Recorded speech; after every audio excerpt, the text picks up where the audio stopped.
सुतं देवं कंसचाणूरमर्दनं देवकी परमानंदं कृष्णं वंदे जगद्गुरुं। ओम श्री परमात्मने नमः। आज আমরা 19, 20, 21 এই তিনটি নতুন শ্লোক পড়ব। তার মানেটা দেখে নেব একটু, তারপর 11 থেকে আমরা যেমন পাঠ করি সেইভাবে পাঠ করব।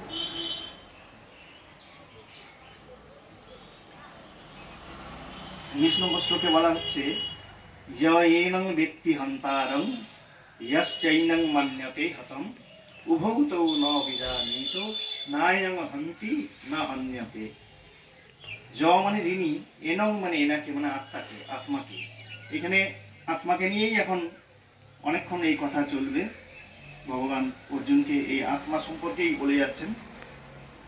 এই পরপর শ্লোকগুলো এই আত্মা সম্পর্কেই বলা হচ্ছে। আত্মা যে অবিনশ্বর, তিনি যে অবিকারী, সেই সমস্ত কথাগুলো এখানে বলা হচ্ছে। সে আত্মা জয়নং ব্যক্তি, যিনি এনাকে জানেন, ব্যক্তি মানে জানেন, হন্তারং মানে হত্যাকারী, য চ এনং আবার যিনি এনাকে, মন্যতি মানে মনে করেন যে হতম মারা গেছে, মারা গেছেন, তারা উভয়ই তো উভৌ তারা দুজনেই ন বিজানিত, তারা জানেন না, দুজনেই ঠিক জানেন না। নায়ং হন্তি ন অয়ং হন্তি মানে ইনি হত্যাও করেন না, ন হন্যতে মানে হতও হন না। এই আত্মাকে হত্যা করা যায় না এক কথায়। এই কথা গীতাতে বারবার নানা শ্লোকের মাধ্যমে এই কথা বলা হয়েছে।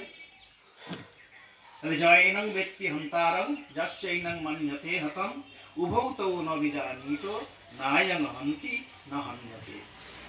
এনাকে যিনি হত্যাকারী হিসেবে জানেন, হত হয়ে গেছে বলে জানেন, বা যিনি হত্যাকারী বলে জানেন, তারা দুজনেই কেউই বিশেষভাবে বা ঠিকভাবে জানেন না। কারণ ইনি হত্যাও কাউকে করেন না, আর হতও ইনি হন না।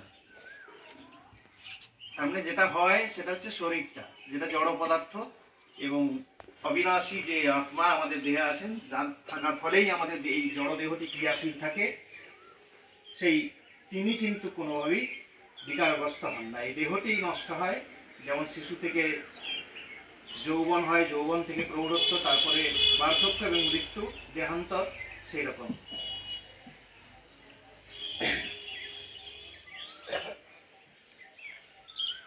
ন জায়তে ম্রিয়তে বা কদাচিৎ নায়ং ভূত্বা ভবিতা বা ন ভূয়ঃ অজো নিত্য শাশ্বতো অয়ং পুরাণো না হন্যতে হন্যমানে শরীরে।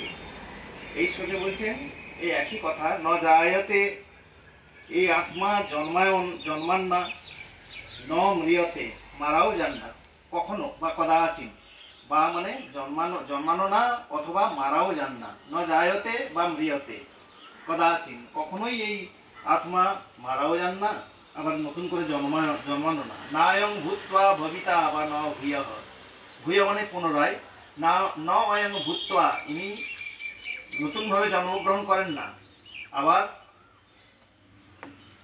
থাকছেন না এমনও নয়। ন ভবিতা বা ভূয়, পুনরায় ইনি যে আবার না থাকার অবস্থা হচ্ছে সেটাও হচ্ছে না, উনি চিরকালই থাকছেন। অজো মানে তিনি জন্মহীন, তিনি জন্মগ্রহণ করেন না, বরাবরই আছেন, তো জন্মের প্রশ্নই নাই। অজো নিত্য মানে নিত্য এবং শাশ্বত, মোটামুটি একই অর্থ। এবং ইনি হচ্ছেন চিরস্থায়ী, এরা বরাবরই আছেন। ইনি পুরানো, ইনি পুরাতন, মানে ওই নিত্য, শাশ্বত এবং পুরানো। ন হন্যতে, ইনি হত্যা করেন না। এই শরীর হত হয়ে গেল, হন্যা মানে শরীরে, মানে শরীর যখন হত হয়ে গেল তখনও ইনি ন হন্যতে, ইনি কিন্তু মারা যান না। তাহলে এই যে শ্লোকের কি অর্থ হলো, যে এই যে আত্মার কথা এখানে বলা হচ্ছে, ভগবান অর্জুনকে বলছেন যে এই আত্মা মারাও যায় না, জন্মানো না। ইনি যে আগে ছিলেন এখন আর থাকবেন না, বা আগে থাকেননি এখন আবার নতুন করে জন্মাবেন, এমন ব্যাপারটা নয়। ইনি চিরকালই আছেন এবং চিরকাল থাকবেন।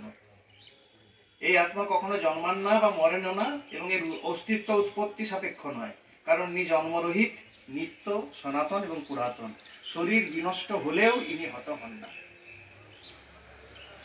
তারপর শ্লোকটি হচ্ছে বেদা বিনাশিনং নিত্যং জয়েনম অজমব্যয়ম কথং স পুরুষ পার্থ কং ঘাতয়তি হন্তিকম। বেদ মানে জানো, অবিনাশী নয়, মানে একে বিনাশ হয় না, একে বিনাশ করা যায় না, এটি নিত্য। জয় এনম অজম অব্যয়ম, যিনি একে, এনম মানে এনাকে, মানে এই আত্মাকে, অজম মানে জন্মরহিত এবং অব্যয়ম মানে ক্ষয় রহিত, এইভাবে যিনি বেদ মানে জানেন, যাকে যিনি য এনম অজম অব্যয়ম অবিনাশীনম নিত্যং বেদ, মানে যিনি এই আত্মাকে জন্মরহিত, ক্ষয়হীন, নিত্য, অবিনাশী বলে জানেন, বেদ মানে জানেন। কথম কেমন করে, স্বপুরুষ সেই পুরুষ, হে পার্থ, কং ঘাতায়তি হন্তিকম কাকেই বা হত্যা করান, ঘাতায়তি মানে হত্যা করান, আর হন্তিকম কাকেই বা হত্যা করেন। তার মানে যেহেতু এই আত্মা অবিনাশী, নিত্য, অজম, অজ এবং অব্যয়, তাহলে সেই তাকে কি করে কেই বা হত্যা করাবে, আর কেই বা হত্যা করে। অর্জুন তো বিমূঢ় হয়ে গেলেন, সামনে তার নিজের যে প্রিয়জনেরা তার যুদ্ধের জন্য এসে দাঁড়িয়ে আছেন, যুদ্ধ উন্মুখ হয়ে একদম সামনে সম্মুখ সমরে বলতে যাবো যায়, সেই অবস্থায় উনি বিমূঢ় হয়ে পড়েছেন এবং বলছেন আমি যুদ্ধ করব না। সেই জন্য তাকে বোঝাবার জন্য এই সমস্ত কথাগুলি বলা হচ্ছে।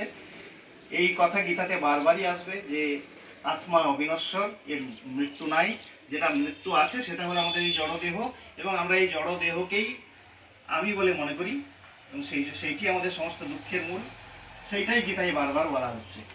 আসুন এবার আমরা 11 নম্বর শ্লোক থেকে একটু পড়ি।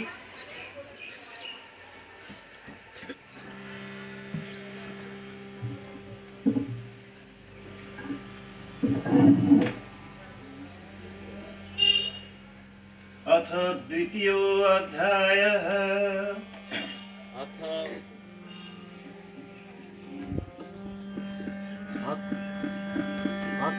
ओय हेलो हेलो